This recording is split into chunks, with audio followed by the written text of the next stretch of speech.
प्यारे बच्चों, आज हम इंटरमीडिएट गणित में प्रायिकता के महत्वपूर्ण प्रश्नों को हल करेंगे जो यूपी बोर्ड एग्जाम में 5 अंक में पूछे जाते हैं। और आज के प्रश्न प्रायिकता के गुणन नियम पर आधारित हैं। जैसे हम देखते हैं प्रश्न, क्या 52 ताशों की एक गड्डी में से एक के बाद एक 2 पत्ते निकाले जाते हैं। यदि उन्हें निकालने के बाद पुनः ताश की गड्डी में नहीं रखा जाता है तो दोनों पत्ते पान के होने की प्रायिकता ज्ञात कीजिए। देखिए यहाँ पर गड्डी में से 2 पत्ते निकाले जाते हैं और उन्हें पुनः गड्डी में नहीं रखा जाता है, फिर एक के बाद एक करके इस प्रकार से 2 पत्ते निकाले जाते हैं। तो दोनों पत्तों के पान के होने की प्रायिकता ज्ञात करना है। मान लेते हैं, माना ई बराबर पहले पत्ता के पान के होने की घटना, पहले पत्ता के पान का होने की घटना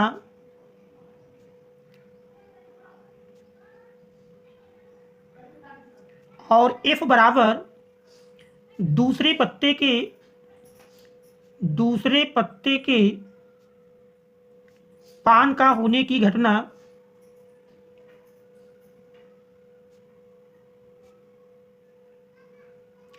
देखिए यहाँ पर दिया है 52 ताशों की गड्डी में से एक के बाद एक 2 पत्ते निकाले जाते हैं। यदि उन्हें निकालने के बाद पुनः ताश की गड्डी में नहीं रखा जाता है तो दोनों पत्ते पान के होने की प्रायिकता ज्ञात करना है। चूंकि 52 ताश की गड्डी में से पान के हम जानते हैं 13 पत्ते होते हैं, इसलिए पहले पत्ते के पान के होने की प्रायिकता, पहले पत्ते के पान के होने की प्रायिकता,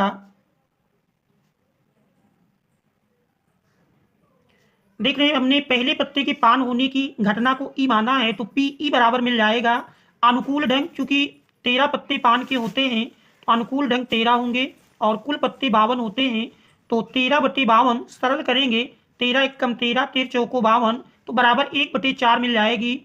आप देख रहे हैं चूंकि पत्ता निकालने के बाद गड्डी में नहीं रखना है और शेष में से दूसरा पत्ता निकालना है, तो देख रहे हैं पान के, चूंकि पहला पत्ता पान का निकल जाता है तो शेष पान के 12 पत्ते बचेंगे, जबकि टोटल 52 में से एक निकल गया, 51 पत्ते बचेंगे। तो दूसरे पत्ते के पान का होने की प्रायिकता, देख रहे हैं पी, इसको हम लिखेंगे चूंकि पी एफ अपान ई, क्योंकि घटना ई घट चुकी है और एफ की प्रायिकता निकाल रहे हैं तो ये बराबर मिल जाएगी। देख रहे हैं पान के 13 में से एक निकल गया तो 12 अनुकूल ढंग मिलेंगे, जबकि कुल 52 पत्तों में से एक पत्ता निकल गया है तो शेष 51 बचते हैं। सरल करेंगे तो देख रहे हैं 3 चौको 12 और 17 51, तो ये मिल जाता है 4/17। अब गुणन सिद्धांत से या प्रायिकता के गुणन नियम से, ये हमारा फार्मूला है, प्रायिकता के गुणन नियम से अभीष्ट प्रायिकता यदि लिखेंगे तो P E intersection F equal to होता है P E into P F upon E. इसी में मान रख देंगे पी ई इंटरसेक्शन एफ को पी ई एफ के रूप में भी आप लिख सकते हैं। पी ई का मान देख रहे हैं 1/4 मिला है, इंटू पी एफ का पी एफ अपान ई 4/17, तो देख रहे हैं 4 ऊपर नीचे से कैंसिल हो जाएगा तो बराबर 1/17 मिल जाता है। तो अभीष्ट प्रायिकता बराबर 1/17 आएगी। तो ये हमारे इस दिए हुए प्रश्न का आंसर हो जाएगा।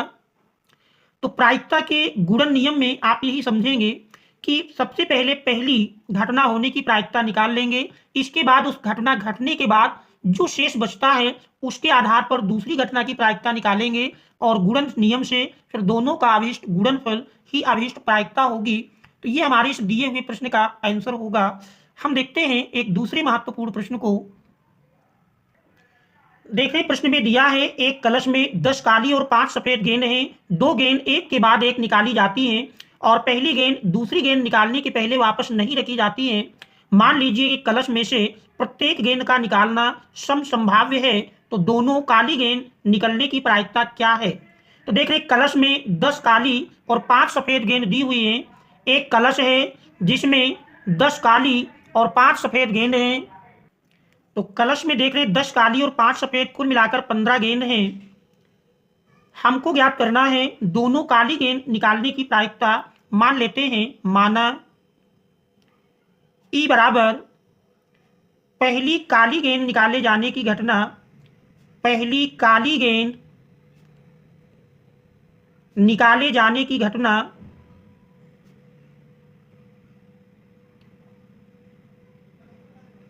और एफ बराबर मान लेते हैं दूसरी काली गेंद निकाले जाने की घटना। क्योंकि देख रहे हैं थैले में कुल 10 काली और 5 सफेद अर्थात कुल 15 गेंदें हैं। तो पहली काली गेंद निकाले जाने की प्रायिकता, पहली काली गेंद निकाले जाने की प्रायिकता बराबर निकाले जाने की प्रायिकता बराबर मिल जाएगी पीई इक्वल टू, देख रहे हैं अनुकूल ढंग अर्थात काली कुल 10 गेंदें हैं, अनुकूल ढंग 10 होंगे, जबकि टोटल देख रहे हैं 10 + 5 15 हैं। सरल कर लेते हैं, 5 दूनी 10, 5 तिहाई 15, तो बराबर 2/3 के मिल जाएगा। पहली काली गेंद निकाले जाने की प्रायिकता पीई बराबर 2/3। देख रहे हैं चूंकि एक काली गेंद निकाले जाने के बाद शेष 9 काली गेंदें बचेंगी और कुल 14 गेंद बचेंगी, इसलिए दूसरी काली गेंद निकाले जाने की प्रायिकता बराबर, देख रहे हैं ये हमारा मिलेगा PF/E, क्योंकि घटना ई पहले घट चुकी है और एफ की प्रायिकता निकालना है। तो 10 काली में से एक काली निकल जाएंगी, शेष 9 काली बचती हैं, जबकि कुल 15 थी, 15 में से एक कम हो गई, 14 बचेंगी। इस प्रकार से अभीष्ट प्रायिकता लिखेंगे, दोनों काली गेंद निकाले जाने की प्रायिकता के गुणन नियम से आता है। दोनों गेंदों के काली होने की प्रायिकता, दोनों गेंदों के काली होने की प्रायिकता बराबर मिल जाएगी प्रायिकता के गुणन नियम से PE intersection F equal to PE into PF/E। मान रख देंगे, देख रहे हैं PE का मान 2/3 है और PF/E 9/14। सरल करेंगे, देख रहे हैं 2 × 7 = 14, 3 × 9, तो बराबर 3/7 मिल जाएगा। तो ये हमारी इस दिए हुए प्रश्न का आंसर होगा।